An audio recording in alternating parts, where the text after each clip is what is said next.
오늘 2014년도는 마지막 주일 남예배를 하나님께 드리고 있습니다. 저는 오늘 예배의 설교 제목을 예수 이름으로라고 정했습니다. 마태복음 1장을 보면 예수님이 족보가 나옵니다. 예수님은 누구부터 오는지, 출생 기원이 누군지 그 내용이 1절부터 17절까지 아브라함에서부터 시작이 됐다라고 기록하고 있습니다. 예수에 이르는 족보와 탄생을 설명하고 있는 것이죠. 이 예수의 이야기에서 마태복음은 천사가 다른 사람, 요셉이죠. 요셉을 통해서 다윗의 자손 요셉이라는 칭호를 기록을 했습니다. 마태는 마리아와 요셉 사이에 그 약혼한 것, 그리고 결혼한 것을 구별해서 설명을 합니다. 즉, 오늘 18절 보니까 그 모친 마리아가 요셉과 정혼하고 동거하기 전에라고 분명하게 기록을 하고 있습니다. 동거하기 전에 성령으로 잉태됐다라고 기록한 것은 요셉이 예수의 생물학적인 아버지가 아니다라는 것을 분명하게 기록하고 있습니다.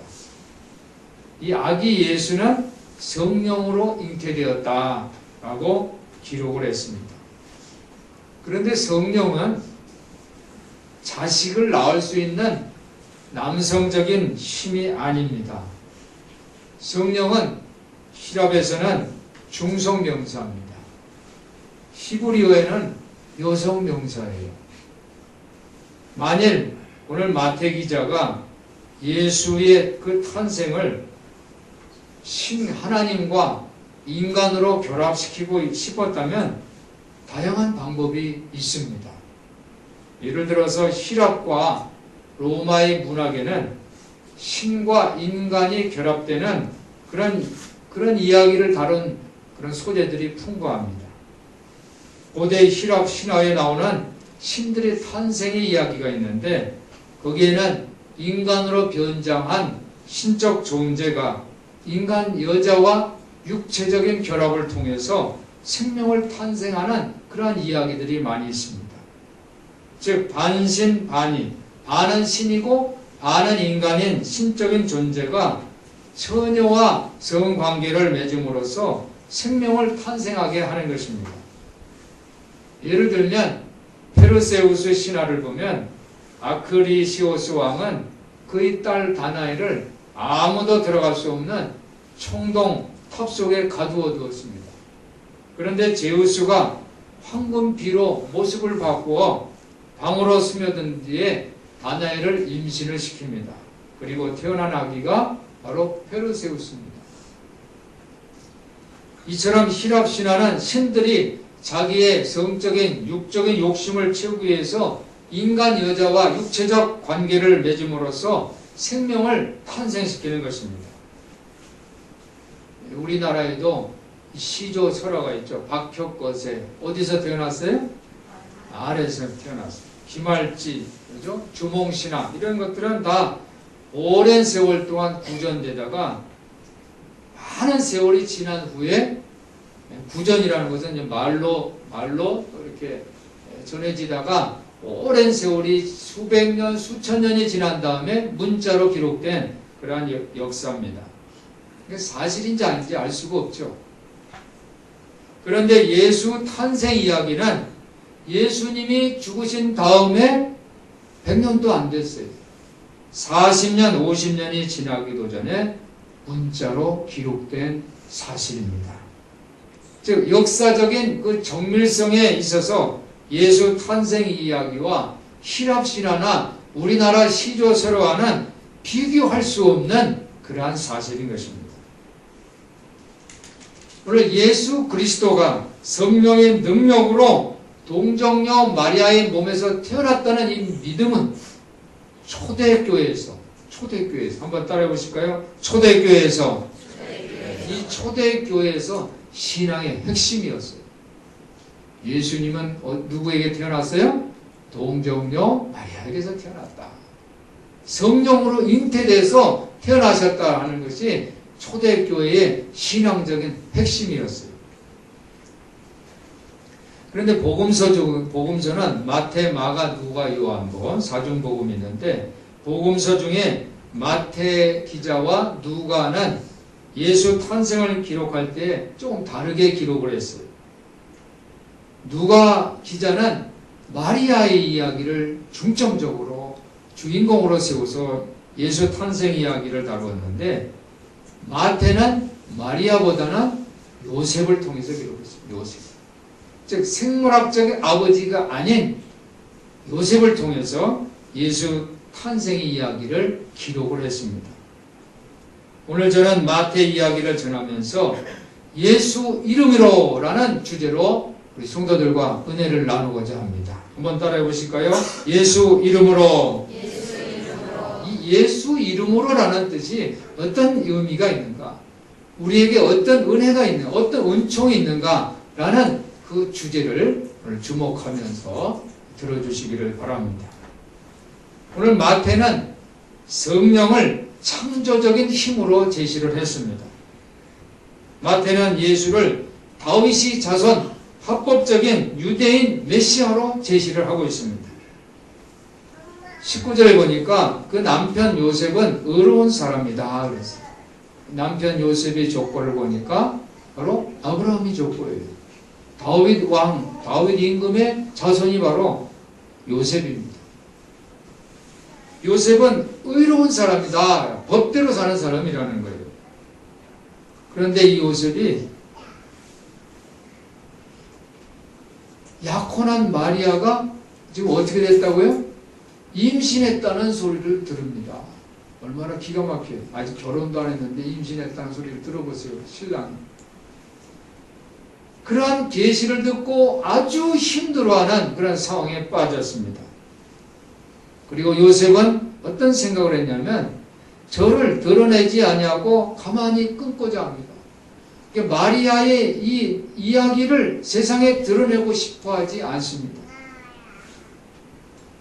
즉 마리아에게 앙심을 품었다는 기록이 없어요. 마리아의 그 이야기에 그 일이 세상에 드러나면 마리아는 죽습니다. 돌에 맞아 죽어요. 당시에 율법을 그렇게 실천을 했습니다. 그런데 그것이 옳지 않다라고 생각한 거예요. 요셉은 천사의 방문을 받았습니다. 그리고 아기에게 천사가 이렇게 얘기를 합니다. 그 아기가 태어나면 이름을 예수라 지어라.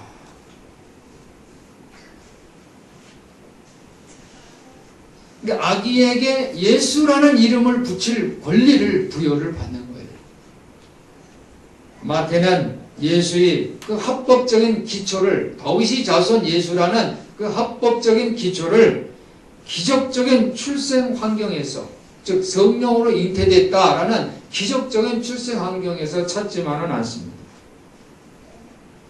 마태는 오늘 본문을 통해서 하나님의 섭리적인 계획을 입증을 하는데 어떻게 입증을 하냐면 23절에 22절 23절에 보니까 이 모든 일에 된 것은 주께서 선지자로 하신 말씀을 이루려 하심이니 가라사대. 그러면서 23절에 보니까 보라 처녀가 잉태하여 아들을 낳을 것이요 그 이름을 임마누엘이라 하리라. 이 내용은요 이사야서에 기록된 말씀입니다.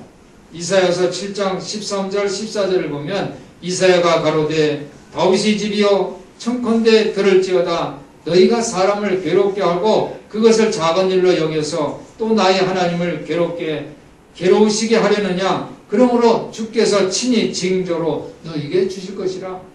보라 처녀가 잉태하여 아들을 낳으니 그 이름을 임마누엘이라 하리라. 한 아기에게 이름을 붙인다는 것은 아주 중요해요. 임마누엘 무슨 뜻입니까? 하나님이 우리와 함께 하신다는 뜻이에요. 예수라는 그 이름은요, 예수가 탄생할 그 기원 후 1세기에는 아주 흔한 이름이었어요. 그 당시 역사가, 기원 후 1세기의 역사가 요세푸스라는 사람은 이 예수라는 이름을 가진 역사의 기록을 합니다. 역사에 기록하면 이제 역사책이 되잖아요. 거기에 기록한 예수라는 이름이 20명이나 기록을 했어요. 그러니까 역사책의 기록들 정도면 뭐예요? 유명한 사람들이잖아요. 그러니까 유명한 사람들 이름이 20명이나 예수. 그러니까 다른 예수들이죠. 즉 예수는 당시의 공식적인 출생 기록에 보면 어디에서나 흔히 발견할 수 있는 그런 이름이었던 것입니다. 그런데 그렇게 흔한 이름이었지만 그 이름 뜻이 있는 거예요. 무의미한 이름이 아니에요. 그 의미는 바로 따라가시기 바랍니다. 하나님은 구원이시다. 예수라는 그 뜻은 하나님은 구원이시다는 뜻이에요. 그러니까 흔한 이름이지만 그 이름에는 의미가 있다는 거예요. 천사가 요셉에게 나타나서 그 아기 이름을 예수라고 지어라 라고 말했다는 것입니다. 즉 아이에게는 하나님이 구원하신다는 그 은총을 끊임없이 상기시켜주는 그런 이름이 주어졌어요.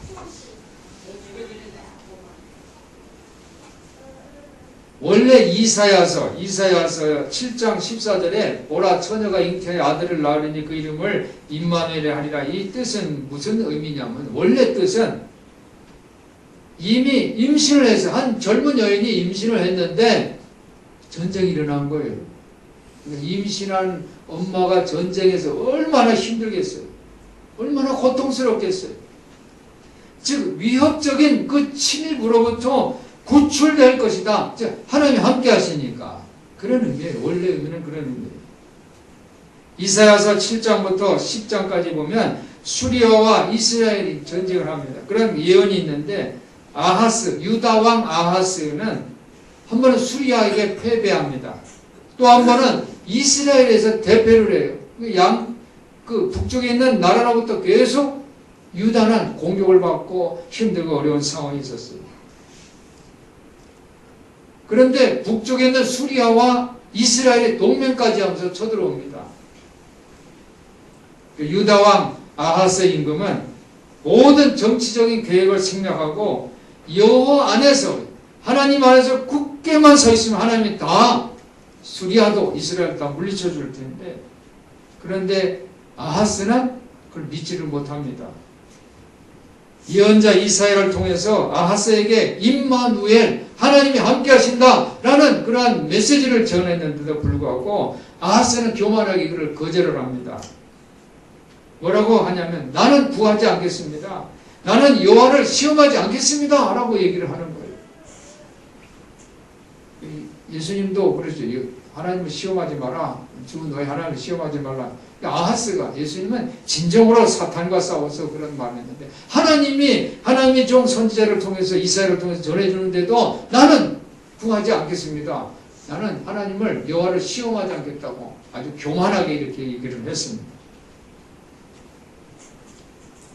그런데 그때 이사야를 통해서 다윗이 온 집에 다윗이 온 집에 이 예언이 전달되는데 처녀가 잉태하여 아들을 낳을 것이요 그 이름을 임마누엘이라 하리라. 대저 이 아이가 악을 버리고 선을 택할 줄 알기 전에 너희 미워하는 두 왕이 이 땅에서 패한 바 될 것이다 라는 그러한 예언의 말씀을 전한 것입니다.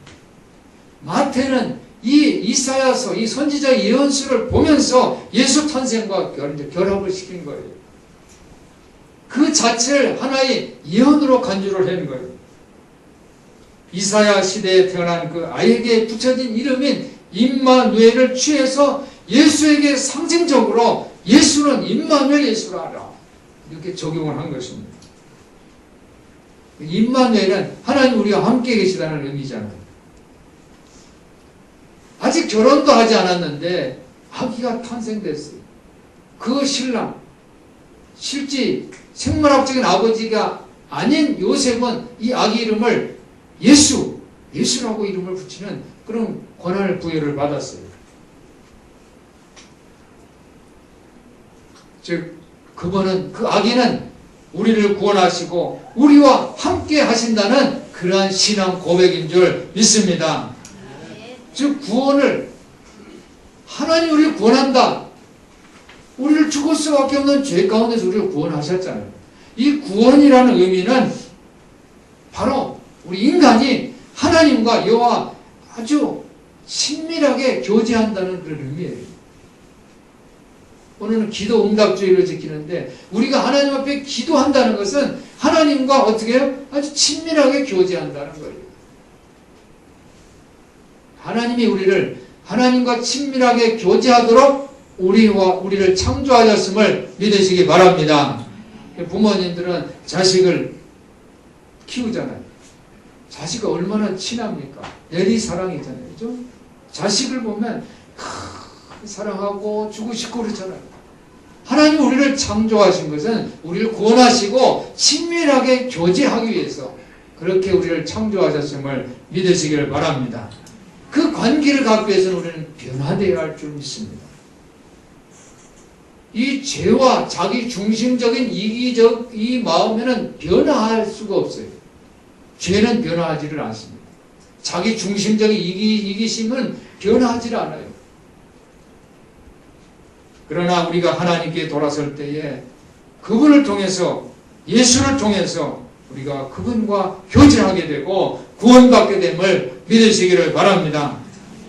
예수는 구원이라는 의미입니다. 예수가 구원한다는 의미를 그런데 우리가 잘못 적용하면 어리석은 적용을 하게 되는 것입니다. 우리는 이런 얘기를 듣죠. 예수 믿으면 어떻게 뭐 받는다 그래요? 예수 믿으면 복 받는다. 한국인 말씀. 예수 믿고 복 받으시기를 바랍니다. 예수 믿으면 복 받는다. 이러한 믿음을 우리가 갖고 또 그러한 간증을 많이 들어요.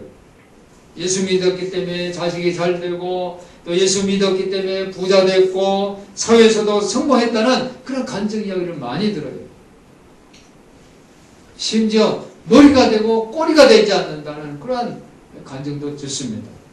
그런데 그 간증은 나의 간증보다는 남의 이야기를 들은 거예요. 더 중요한 게 있어요. 그것은 바로 한번 따라해 주시기 바랍니다. 내가 경험한 예수, 내가 경험한 하나님, 내가 경험한 성령님, 이게 더 중요한 거예요. 여러분이 예수를 경험하고 하나님을 경험하고 성령님을 경험하시기를 주님의 이름으로 축원합니다. 이 하나님은 어디에서나 계시다 그러죠. 그죠? 무소부지 하나님 어디나 계시고 하나님은 그냥 뭐 전지만 어디나 다 하나님은 계시다라고 그래요. 그것도 중요하지만 하나님은 지금 나와 함께 하시다. 이게 더 중요한 줄 믿습니다. 하나님은 지금 우리가 있는 곳에 함께 하신다는 거예요. 이 믿음이 더 중요해요. 어디에서나 계시다는 것도 중요하지만 하나님 지금 나와 함께 하시다라는 것이 더 중요한 줄 믿습니다. 오늘 본문에서 예수라는 예수라는 이름 자체는 어떻게 하나님이 우리에게 오시는지를 상기시켜주는 강력한 증언이 담겨져 있는 거예요. 사랑하는 성도 여러분, 우리 예수님께서는 비참하고 가난하고 그렇잖아요. 아직 결혼도 하지 않았는데 아직 처녀인데 그 처녀의 몸에서 태어났단 말이에요.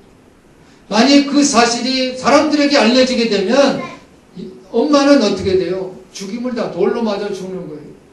얼마나 기가 막히게 비참하고 천하게 태어나셨어요. 정말 바보스러운 모습으로 예수님이 임금, 그죠?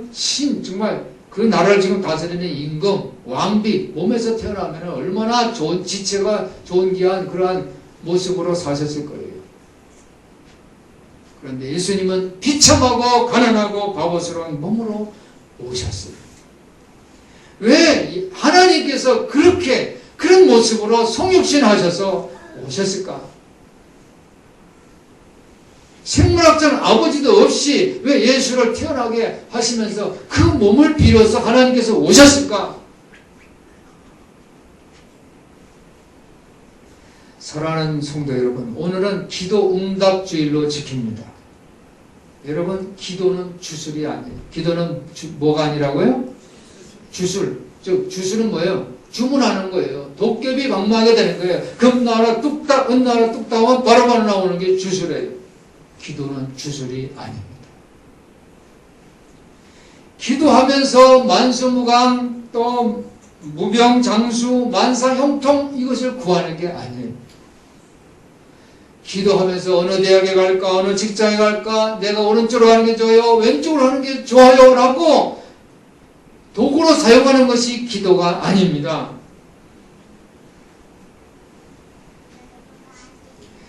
주님이 그 가르친 대로 기도한다면 내가 진급을 하든 진급을 하지 못하든 직장을 내가 들어가든 직장을 못 들어가든 요셉처럼 감옥에 있든 애굽의 총리가 되든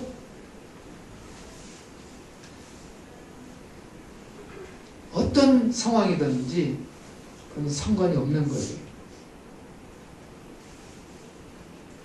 사랑하는 여러분, 말로만 기도하지 마시기 바랍니다.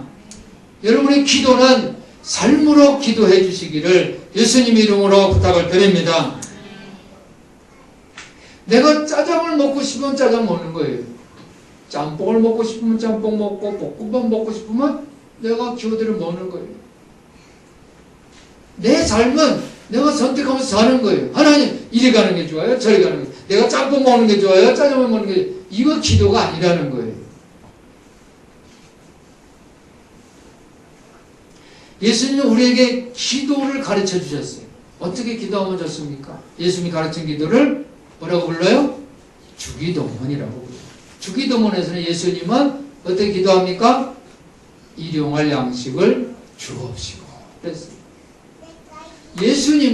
예수님은 물이 포도주로 변화시켜 주셨어요. 예수님이 생각만 했다면은 포도주도 그냥 포도주가 아니라 어디서 이런 포도주가 왔냐고 주방장이 아주 감탄을 한 포도주입니다. 예수님이 부자가 되고 싶으셨다면 이 맛있는 포도주를 생산해서 포도주 공장을 만들어서 세계적인 기업으로 만들었어요. 재벌이 될 수도 있어요. 예수님 물고기 2마리 가지고 5,000명을 먹으셨어요. 예수님이 부자가 되기를 원하신다면 이 물고기를 많이 만들어서 생산 공장을 만들어 가지고 재벌이 될 수도 있었어요. 근데 예수님은 그렇게 하지 않으셨어요. 예수님이 이 땅에 오실 때는 가장 비천한 모습으로, 가장 낮은 모습으로, 가장 어떻게 보면 바보스러운 모습으로 오셨어요. 사랑하는 성도 여러분, 한 해 동안 하나님께 부르짖었던 기도 제목들이 있지요. 우리 처지와 환경들을 얼마나 하나님 앞에 부르짖고 기도하셨습니까? 우리와 같이 지극히 작은 자를 위해서 비참하고 가난하고 바보스러운 몸으로 오신 예수 그리스도를 만나시기를 주님 이름으로 축원합니다. 우리가 예수 이름으로 기도한다는 것은 바로 그분이 우리 상황에 들어오시는 거예요. 나와 함께 하시는 거예요. 내 기도를 들어주신다는 믿음인 거예요. 14세기의 영국의 신비가였던 줄리아는